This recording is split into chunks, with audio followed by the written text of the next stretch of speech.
Live. Salut à tous, bienvenue sur ma chaîne, bienvenue sur YouTube et bienvenue pour une nouvelle vidéo. Donc aujourd'hui on se retrouve dans un coin un petit peu perdu, entouré de restaurants, et pour une vidéo un petit peu spéciale parce qu'en fait aujourd'hui je vais je vais inspecter ce qui va probablement être ma future prochaine moto.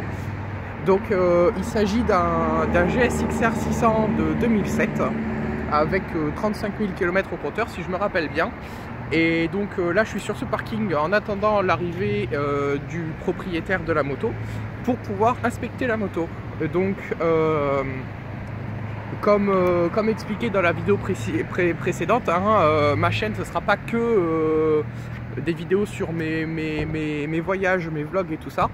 Ce sera aussi des vidéos de ce genre, et donc aujourd'hui je vais en profiter de cette petite inspection pour vous montrer un petit peu comment je fais pour savoir si une moto est digne, entre guillemets, d'être achetée, d'être reprise, si elle vaut vraiment ce qu'elle vaut. Parce que je commence à avoir un petit peu d'expérience là-dedans et donc je sais quel point il faut vérifier, qu'est-ce que je peux vérifier par moi-même sans avoir à l'emmener dans un garage. Et donc je vais essayer de vous montrer tout ça en vidéo pour que là pour le coup j'ai un petit peu d'expérience à partager. C'est pas comme la vidéo précédente où je suis pas doué du tout avec ça, et donc c'était plus à titre indicatif quoi. Ici j'ai un petit peu d'expérience à partager, donc je vais en profiter et pour le partager justement.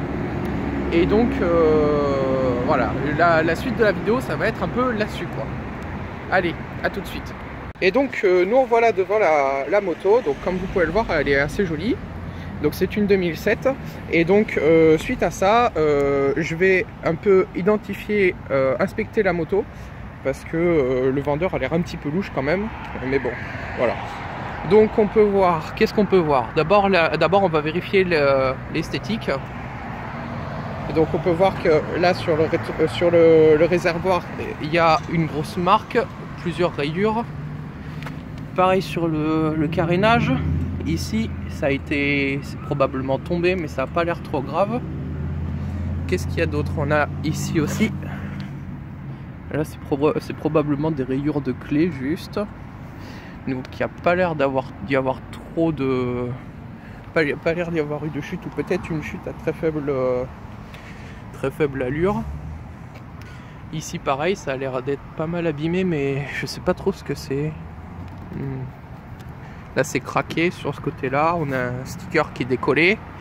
Donc c'est rien de trop grave, mais c'est un peu dommage. Ensuite de ce côté là, tout a l'air bon.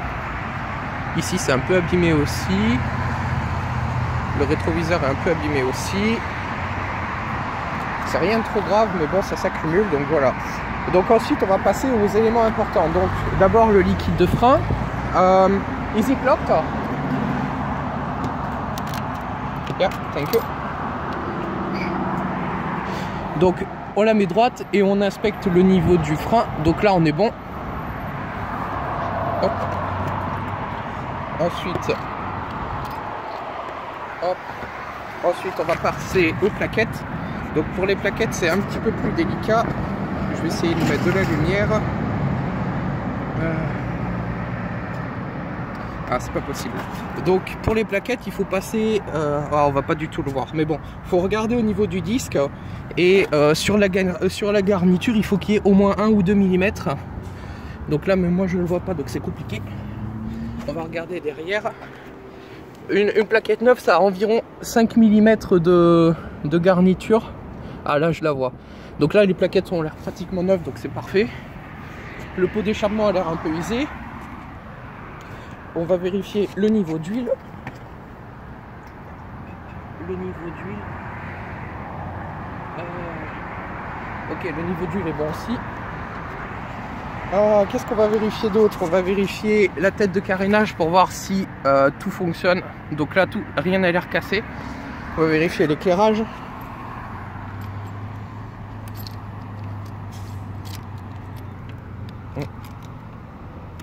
Oui. Ah, ok. Hop, donc les feux fonctionnent. Les warnings. Ah, this one is not working. Isn't this one? This one, I think this one is not working. Was it the hazard? It was the warnings. Yeah. So Yeah, it might need a new one. It comes on and off actually.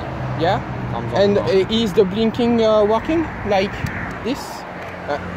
It works behind. No, it comes on and off. Okay. Ok. Ok. Le plein phare. Comment on met le plein phare déjà? Like. Ok, le plein phare fonctionne.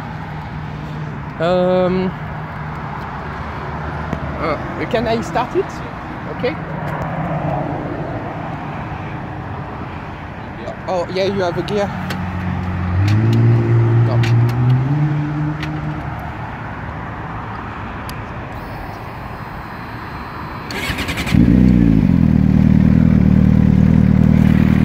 Ok, donc ça démarre correctement. On va avoir une petite mise à jour sur le compteur. Voilà, parfait. On voit le compteur. On n'entend pas de bruit au niveau de l'échappement, donc ça a l'air bon. Ok, et pour finir, on va vérifier la chaîne. Donc pour vérifier la chaîne, il suffit de voir si elle est pas trop détendue. Donc là, elle est super détendue. Et ici, il faut qu'il y ait un tout petit peu de jeu, mais pas trop. Donc là, on est bon. Par contre, elle est super détendue. Mais bon, ça, c'est pas trop grave, ça se retend. Ok, donc voilà. Et nous revoilà dans la voiture. Donc l'entrevue s'est un petit peu mieux passé que prévu. Je ne l'ai pas filmé du coup parce que j'ai pas pensé. Et bon, ça me paraissait un petit peu mal poli, on va dire. Mais du coup, comment dire, donc la moto paraît un petit peu usée.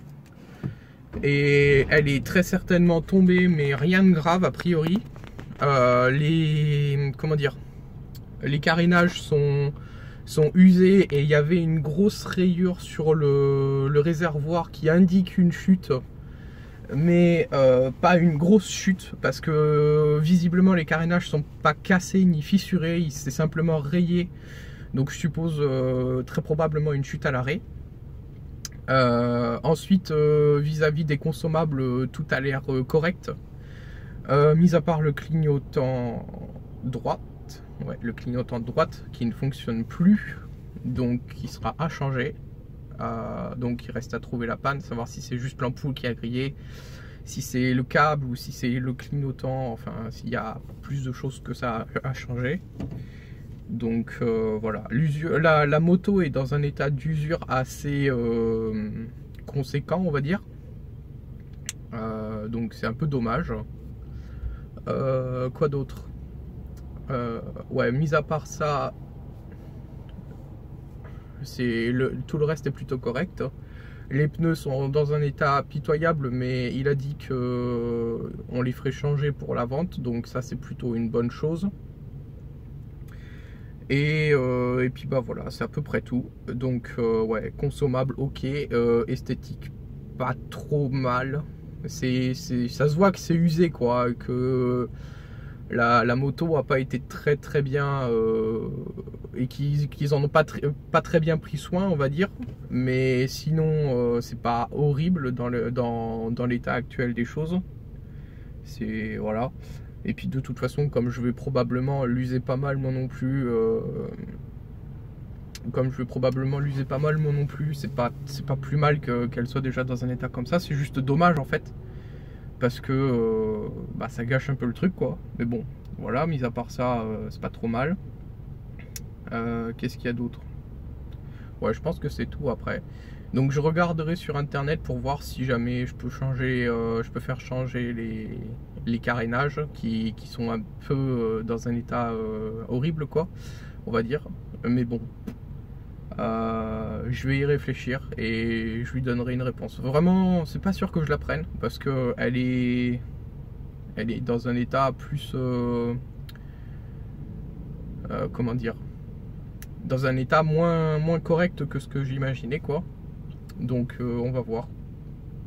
Et puis si jamais je la prends, et ben ça fera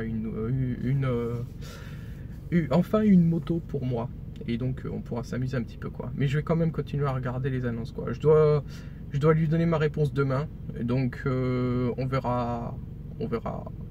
Et vous verrez sûrement d'ici la fin de la vidéo, parce que je pense que je ferai tout dans une seule vidéo.